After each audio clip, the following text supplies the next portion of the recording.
Turabaramukije kandi turabaha ikaze banywanyi bacu mukurikira ibiganiro n'amakuru tubagezaho iminsi yose kuri iyi mboneshakure ya Hejuru TV.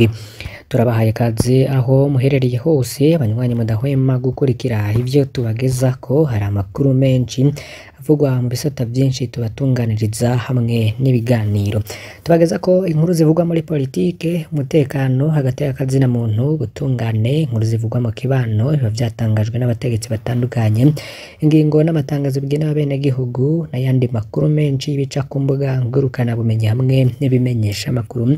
Tibagiye kandi n'ayandi makuru menshi avugwa irya nino mu bice bitandukanye tuba twatorejwe n'amasoko yacu dufise irya nino. N'umwanya rero tugiye kubagezako amakuru harabana n'igisata c'umutekano, aho tuza kwibanda ku nkuru irabana n'impinduka umukuru w'igihugu yoba yakoze mu gisata c'umutekano.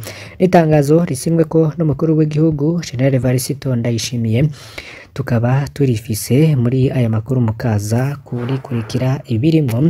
Icabonetsemo nuko Alfred Innocent Musere yoba yagenwe mu kibanza gikuru cane mu birabana n'umutekano w'u Burundi. Ese coba ari ikihe?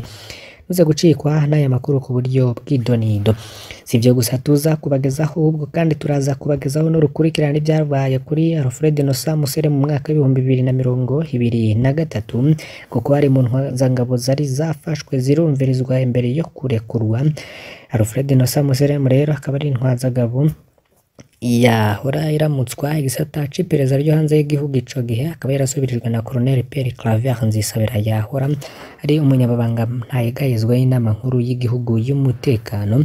Musere rero akaba yarajejwe ibikorwa byinshi mw'iperereza. Benshi bakaba baramwibukira kuvyo yakoze muri 2015 vyatumye benshi bavuga ko ari inkoramabi, ndetse akaba yararanzwe no kubangamira agateka kazina muntu. Nuze gucikwa byose muri aya makuru tugiye kubigarukaho. Siyo ngingo gusa, ahubwo hari n'ayandi makuru menshi twabateguriye muza gukurikira ku buryo bw'idonido mu bisata bigiye bitandukanye. Tubibutse ko iyi ari imboneshakure ya Hejuru TV.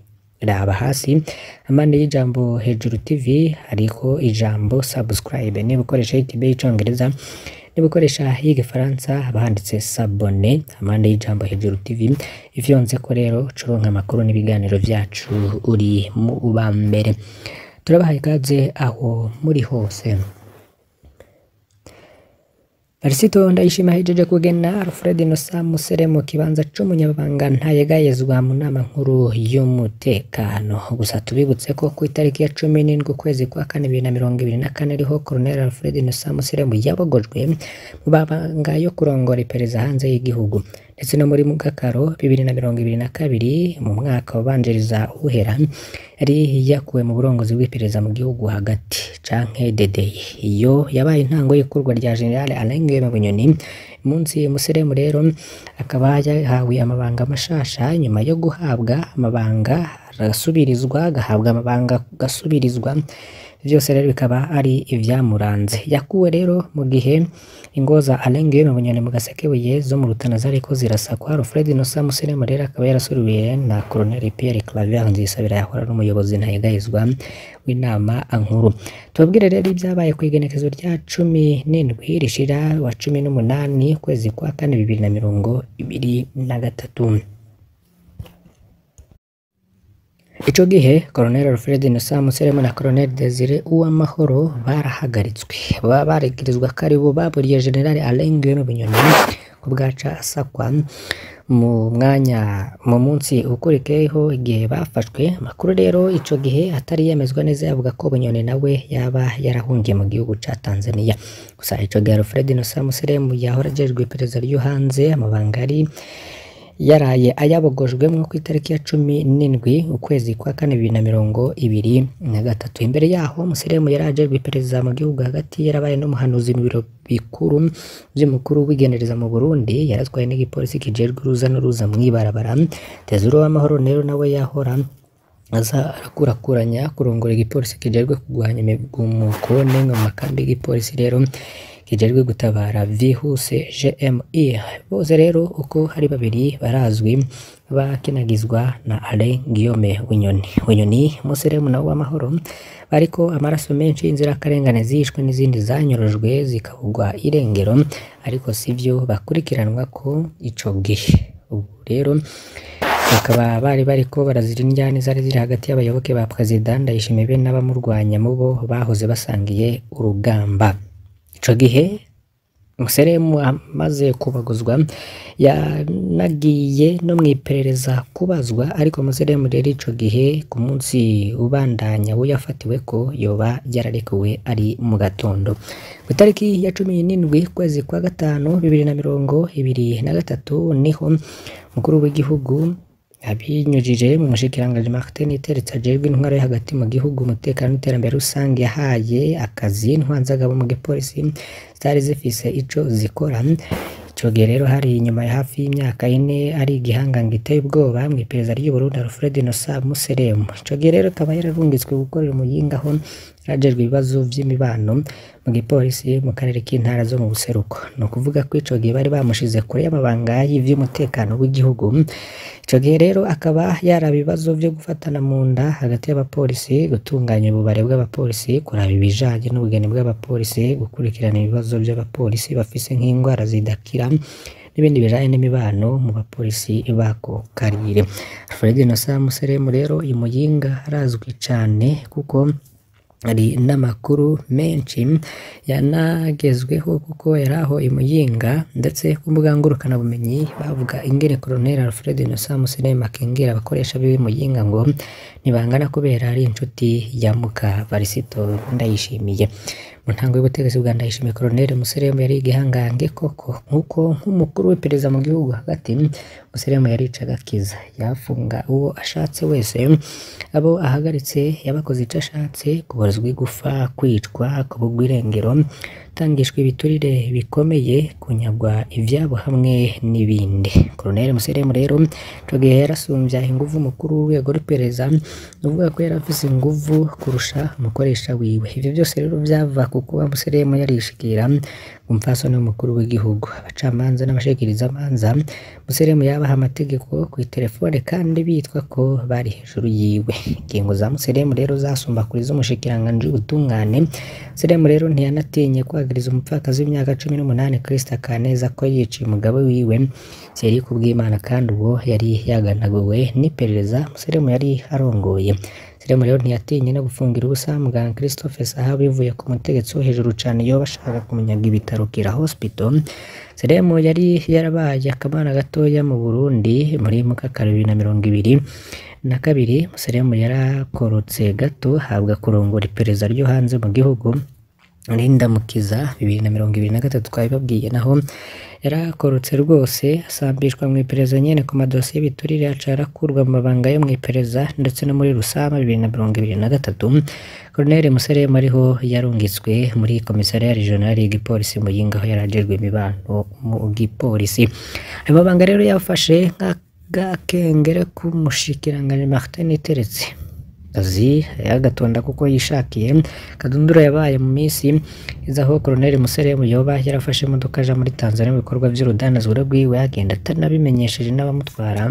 Ico rero ngo ni icaha gikomeye cane ku nzego z'umutekano kuko nta hantu wazaga birengana imbibe z'igihugu itabiherewe uruhusha. Amakuru rero ico gihe yahanwa yavuga ko abamutwara bamwandikiye ngo asigure iyo nyifato ari uri ubundi, aca rero atangura kwigama ko tangana nabo bamwandikiye ko hanarengeye urya mushikiranganje umusivile yamurungitse Muyinga. Hose rero akigamba ko ari inshuti ya Mukaneva kandi kuvuba azosubira gukora mwiperereza. None ubu yahawe amabanga masha, yagenwe kuba mu kibanza c'umunyabanga ntayegayezwa mu nama nkuru y'umutekano w'igihugu c'u Burundi. Ni gutyo rero vyifashe ku mpinduka umukuru w'igihugu yakoze, tukaba twariko turabayagira ku vyagiye birakurakuranwa nk'inkuru zavuzwe kuri Alfred Innocent Museremu. Ni inkuru rero zobandanya kugira ngo mumenye ko vyinshi bigiye bitandukanye.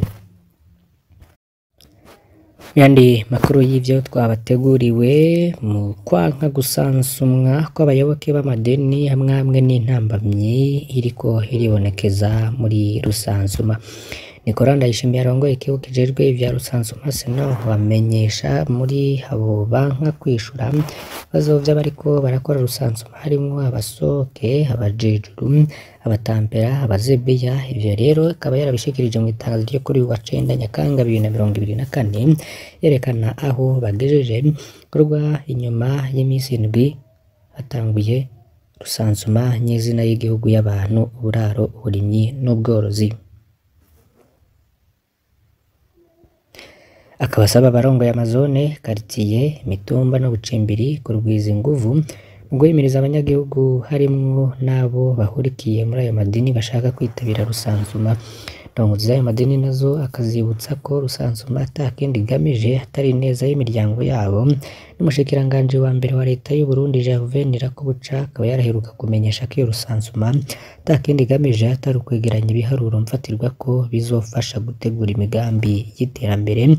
Nicolas Ndayishimiye akaba amenyesha ko kuva rusansuma nyezina itanguye hamaze gusansumwa ingo z'abantu baba mu Burundi zigera ku bice 34%. Akamenyesha kandi ko impapuro zemeza ko umuntu yasansumwe zigiye gutangura gutangwa.